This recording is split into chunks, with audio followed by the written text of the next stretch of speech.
Okay, so shifting gears to story time, continuing with the Scarlet Pimpernel. Marguerite is talking to, is it Andrew?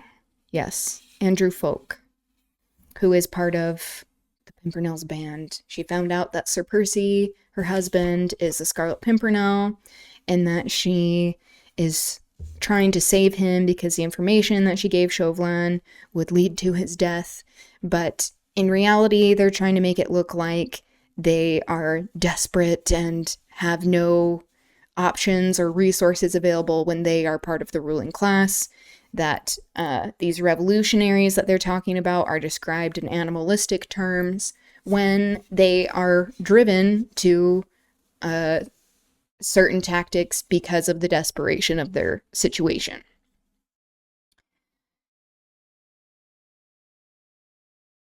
Okay, so basically, in summary of what happened at the beginning of this chapter, she told Andrew Folk that, like, she knows everything, what the plan is, how he's going to be trapped, essentially.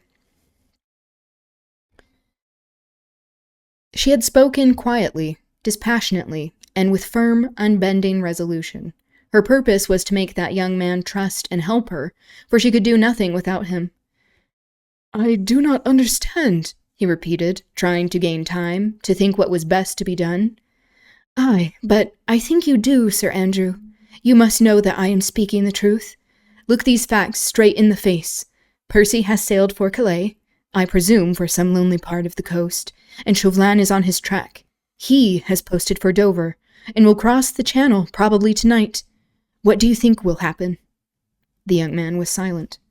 "Percy will arrive at his destination, unconscious of being followed. He will seek out de Tournay and the others. Among these is Armand, Saint-Just, my brother. He will seek them out one after another, probably not knowing that the sharpest eyes in the world are watching his every movement. When he has thus unconsciously betrayed those who blindly trust in him, when nothing can be gained from him, and he is ready to come back to England, with those whom he has gone so bravely to save, the doors of the trap will close upon him, and he will be sent to end his noble life upon the guillotine." Still, Sir Andrew was silent. "You do not trust me," she said passionately. "Oh God, cannot you see that I am in deadly earnest? Man, she added, while with her tiny hands she seized the young man suddenly by the shoulders, forcing him to look straight at her. Again, the infantilization that happens consistently in this book of like, oh, she has such tiny feet, tiny hands. "Tell me, do I look like the vilest thing on earth? A woman who would betray her own husband?" "God forbid, Lady Blakeney," said the young man at last, "that I should attribute such evil motives to you, but—" "But what? Tell me. Quick, man. The very seconds are precious." "Will you tell me," he asked resolutely, and looking searchingly into her blue eyes, "whose hand helped to guide Monsieur Chauvelin to the knowledge which you say he possesses?"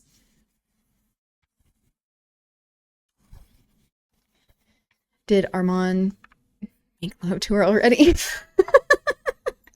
Yeah, Armand, that common name in romances. He's actually her brother, so I don't think so. Hopefully not. But I don't think even Sir Percy, her husband, has.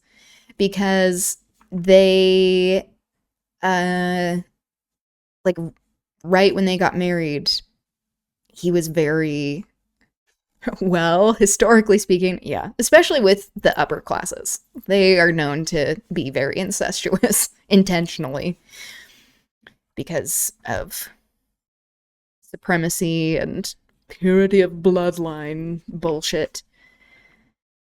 I don't think she even has with Sir Percy, though, because, like, right after they got married, he found out that she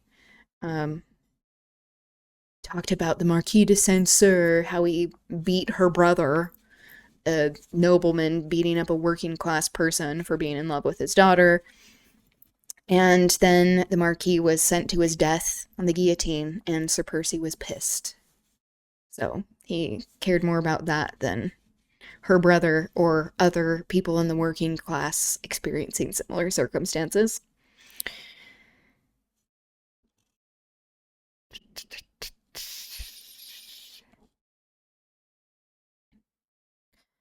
Mine, she said quietly. I own it. I will not lie to you, for I wish you to trust me absolutely. But I had no idea, how could I have, of the identity of the Scarlet Pimpernel, and my brother's safety was to be my prize if I succeeded. In helping Chauvelin to track the Scarlet Pimpernel? She nodded. It is no use telling you how he forced my hand. Armand is more than a brother to me. Well, maybe that is true.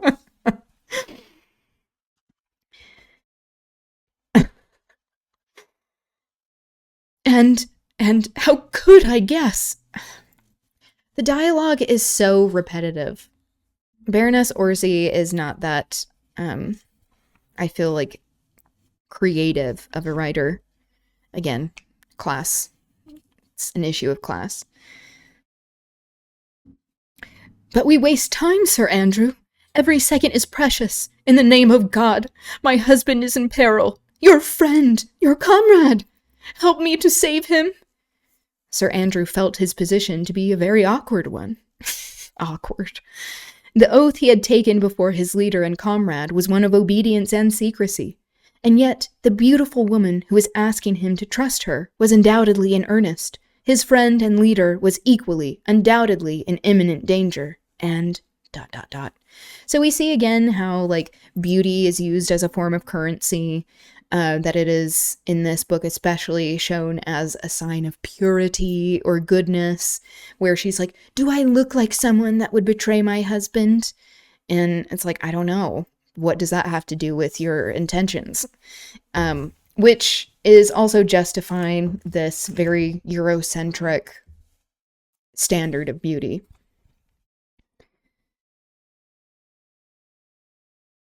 Lady Blakeney, he said at last, God knows you have perplexed me, so that I do not know which way my duty lies. Tell me what you wish me to do. There are 19 of us ready to lay down our lives for the Scarlet Pimpernel, if he is in danger. There is no need for lives just now, my friend, she said dryly. My wits and 4 swift horses will serve the necessary purpose. Your wits? You mean the wits that you did not use in discovering his identity when it was, like, very obvious? Okay. But I know... Nope. But I must know where to find him. See, she added, while her eyes filled with tears, I have humbled myself before you. I have owned my fault to you. Shall I also confess my weakness? My husband and I have been estranged, because he did not trust me, and because I was too blind to understand. You must confess that the bandage which he put over my eyes was a very thick one. It is small wonder that I did not see through it. But last night, after I led him unwittingly into such deadly peril, it suddenly fell from my eyes.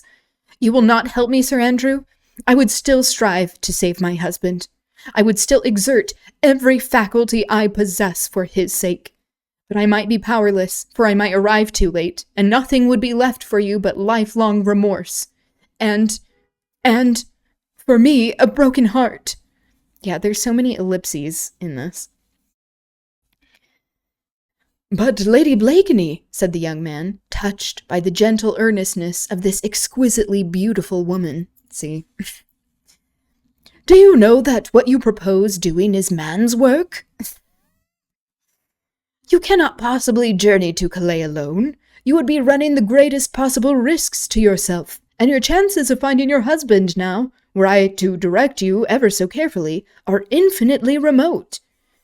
Oh, I hope there are risks, she murmured softly. Okay. It's a very privileged thing to say. I hope there are dangers, too. Okay, have at it, then. I have so much to atone for, but I fear you are mistaken. Chauvelin's eyes are fixed upon you all. He will scarce notice me. Quick, Sir Andrew, the coach is ready, and there is not a moment to be lost. I must get to him. I must. she repeated with almost savage energy. Again, the colonized mindset of using the word savage, especially. To warn him that that man is on his track.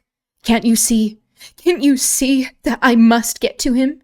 Even if it is too late to save him. At least to be by his side at the last. Faith, madam, you must command me. Gladly would I or any of my comrades lay down our lives for your husband. You will go yourself. Nay, friend, do you not see that I would go mad if I let you go without me? She stretched out her hand to him. You will trust me? I await your orders, he said simply. Don't worry, I'm pretty sure the rodents of unusual size don't really exist. Yeah, very reminiscent of that. Listen then, my coach is ready to take me to Dover. Do you follow me as swiftly as horses will take you? Meet me at nightfall at the Fisherman's Rest. Chauvelin would avoid it, as he is known there, and I think it would be safest. I will gladly accept your escort to Calais. As you say, I might miss Sir Percy were you to direct me ever so carefully. We'll charter a schooner at Dover and cross over during the night, disguised if you will agree to it. As my lackey, you will, I think, escape detection. Yeah, because we don't notice working class people. Also the fact that she's like, oh, we're going to, rent a schooner, and not talking about how Chauvelin, the money he had to use as part of the working class was probably collected from a group of people as part of, mutual aid to even do this journey to begin with. I am entirely at your service, madam, rejoined the young man earnestly. I trust to God that you will sight the Daydream before we reach Calais, with Chauvelin at his heels. Every step the Scarlet Pimpernel takes on French soil is fraught with danger. God grant it, Sir Andrew. But now, farewell. We meet tonight at Dover. It will be a race between Chauvelin and me across the Channel tonight, and the prize, the life of the Scarlet Pimpernel. He kissed her hand, and then escorted her to her chair. A quarter of an hour later, she was back at the Crown Inn, where her coach and horses were ready and waiting for her. The next moment, they thundered along the London streets, and then straight on to the Dover road at maddening speed.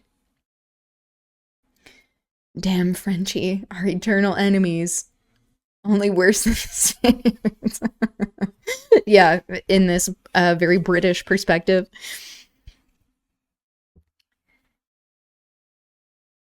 She had no time for despair now. She was up and doing, and had no leisure to think. With Sir Andrew Ffoulke as her companion and ally, hope had once again revived in her heart. God would be merciful. He would not allow so appalling a crime to be committed as the death of a brave man. Well, what makes him so exceptional compared to other brave men who are fighting for more noble of things? Through the hand of a woman who loved him and worshipped him, and who would gladly have died for his sake. Yeah, she just only recently discovered that sentiment, where, once he, told her, why he'd been cold towards her, once she didn't have his love, then she, wanted it back, when before she didn't really care that much about him. And when she found out he was the Scarlet Pimpernel, then she's like, I am so passionately in love with him. Marguerite's thoughts flew back to him, the mysterious hero, whom she had always unconsciously loved, when his identity was still unknown to her. Laughingly, in the olden days, she used to call him the shadowy king of her heart, and now she had suddenly found this enigmatic personality whom she had worshipped, and the man who loved her so passionately were one and the same. What wonder that one or two happier visions began to force their way before her mind. She vaguely wondered what she would say to him when first they would stand face to face. She had had so many anxieties, so much excitement during the past few hours, that she allowed herself the luxury of nursing these few more hopeful, brighter thoughts. Gradually, the rumble of the coach wheels, with its incessant monotony, acted soothingly on her nerves. her eyes aching with fatigue, and many shed and unshed tears closed involuntarily, and she fell into a troubled sleep. All right. That's the end of chapter 20. Next chapter is called Suspense. Oh. So you see how it's, so much drama. I was just about to say it's very dramatic. Especially like the dialogue is very repetitive. It doesn't really get anywhere. There's so much focus on her beauty that it is a commodity, which was a thing at the time. And like still is a thing in patriarchy, but that especially in this particular reading, it very much is a tool of patriarchy where it's like, oh, her like delicate hands and feet, where there are these very like strict ideas about gender and how like, oh, you like this is man's work.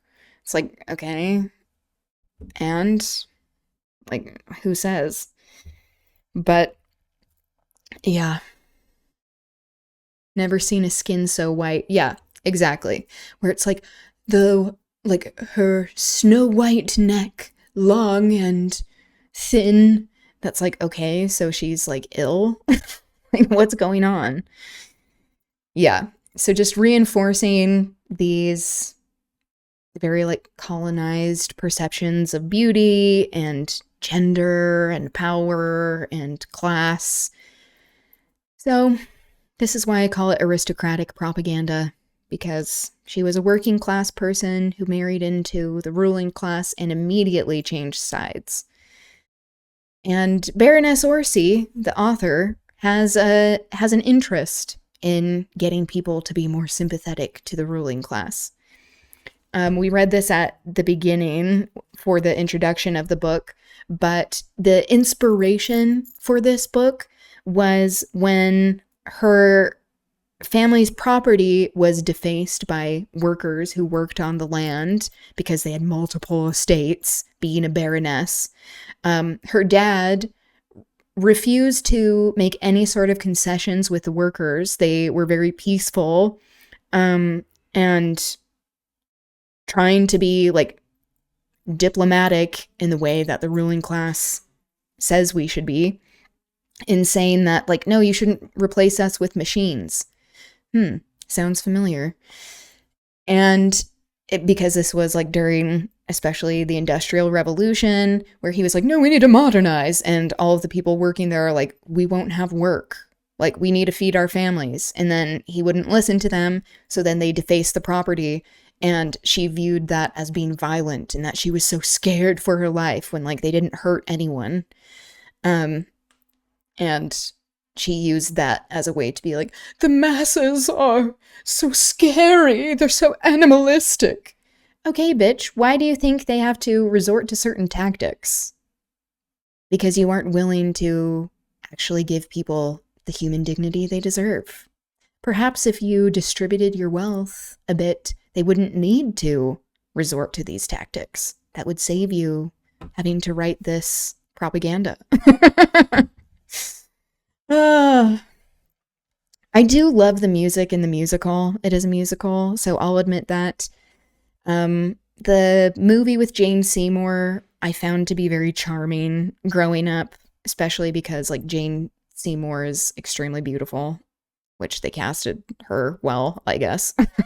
And I had a crush on her, but that just goes to show how I was falling into the propaganda, and then realized once I gained class consciousness how fucked up the story was. But yeah, this is why we're deconstructing it as we go along. OMG, the debauchery. I know. For shame. All right. Tomorrow we'll finish the videos that I had queued up, mostly about some foreign policy stuff that I wanted to go over. Yeah. Just to continue with that, I did want to get to the local news of what has been happening in Utah, just because it happened yesterday, that meeting with everyone. So we'll do that. It's also band book club. We're reading The Bluest Eye by Toni Morrison. So we'll do an introduction, give background to the book, and then start on the official reading for next week. So we have a little bit of time to acquire some books if you're interested in joining. And then we'll discuss why it is banned and what we think about the reading. All right. That's going to be it for me. But thank you for being here. It was lovely chatting with you all. I hope you have a good rest of your day, evening, and I will see you soon. Yeah, good to see you. I hope I can pick up a copy from my library. Yeah, if you need to get one there. Oh, thank you for even watching, being willing to listen to all my ramblings. Appreciate you all. Have a good rest of your day or evening. Okay, bye.